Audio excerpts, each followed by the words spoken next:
Hello and welcome to another episode of Unstuff America. I'm your host, Andrew Mellen, and today's topic is glass half empty or half full. Do you see the obstacle or the opportunity? So it, I want to begin by saying that mindset is the most powerful tool you have when it comes to simplifying your life. Your mindset. A simple system like the Unstuff Your Life system is a great tool, and your mindset is even more powerful, and it's free. Let's be clear that the right container is definitely not the answer. That will come when you have a clear understanding of what it is that you need to store and where you need to store it. But you don't start with the container. You really need to begin with your mindset. So when something unexpected comes up, do you fold or do you double down? It's totally normal to have a reaction when the unexpected occurs. For example, I had an employee quit a few nights ago via text at 10 p.m. in the evening. That was not what I was expecting. And I was upset for all of the obvious reasons. And I'm not even going to list those out for you. You can imagine how I was feeling at 10 o'clock at night when I got a text saying that my employee wouldn't be in for work the next day. So no notice anything, just that's it. Right? So upset in the moment, meditated to release that energy so I could go to sleep. And I remembered and hold on to, and I use this all the time. A mentor of mine once told me, inside every disappointment is the seed of an equal or greater opportunity. Now, when he first said that to me, I thought it was a load of shit and like, this is not going to be helpful. I'm upset and I don't see the opportunity in this disappointment. What I have come to learn over time is that he's absolutely correct, and every disappointment has brought with it an equal or greater exchange. It's been proven over and over again, even if in the moment I thought this is the worst thing that could have possibly happened, and I don't see how we're going to make lemonade out of lemons here. This just sucks.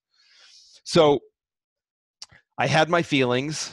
I meditated, I went to bed, and the next morning I woke up and I moved into action because that's what I needed to do. There are still clients that need support.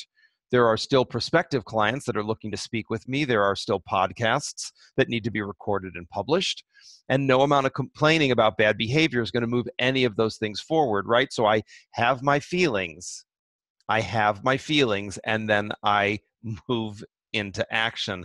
I adjust my mindset and remind myself that even though I'm upset and there are complications that arise as a result of this setback, it is momentary and there is an opportunity here, even if I can't see it. So if I take just one more step forward, just the next step forward, something is going to happen, some shift is going to happen, and it will be at least as good as if nothing had happened, and chances are better.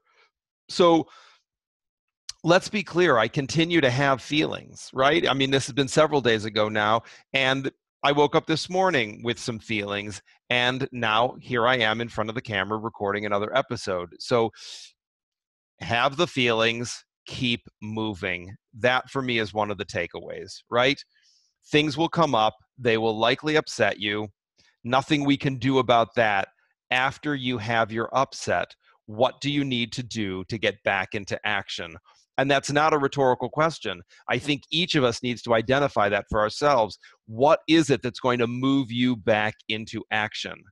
Because nothing is served by allowing the unexpected to derail your progress. When you're trying to simplify your life, when you're trying to get and stay organized, allowing these kinds of unexpected things to happen, allowing these unexpected things when they happen to derail you only upsets you more. So, and if you think about it, right, you're likely to feel worse and talk more shit to yourself for the failure to overcome setbacks. So that becomes a lose-lose proposition. When something comes up, and it will come up, right? Now we're accepting that the unexpected will occur. We're no longer surprised when it occurs. We now are prepared for it to occur.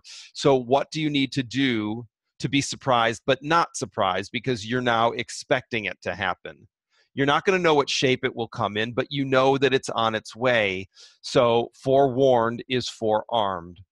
You have to see and understand the obstacle to address it correctly. And after that, you're all about the solution, because the problem is going to take care of itself. The problem is the problem.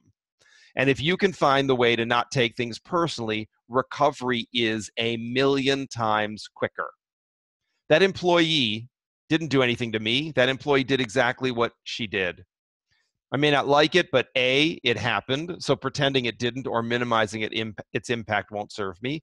B, it is powerful, but it is not powerful enough to derail my progress. It just means I have to work a little harder until help arrives. And C, help will always arrive at Hogwarts for those who ask for it and deserve it.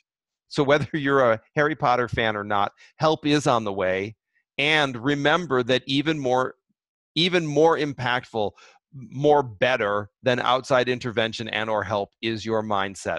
That is your best tool. If you are seeing things as half empty, you will always be focused on the problem. If you are seeing things as half full, you will be focused on the solution even when momentary setbacks arise.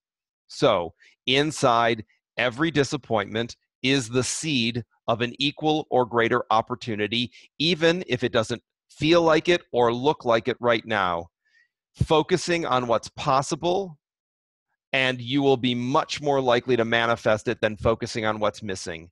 We are certain that you don't want more of that. So that's the episode for today. Thanks for visiting us here at Unstuff America. Check out all the other episodes that are available through iTunes and Podbean and Spotify and all the other places where you can find us. And we'll see you back here real soon. Thanks.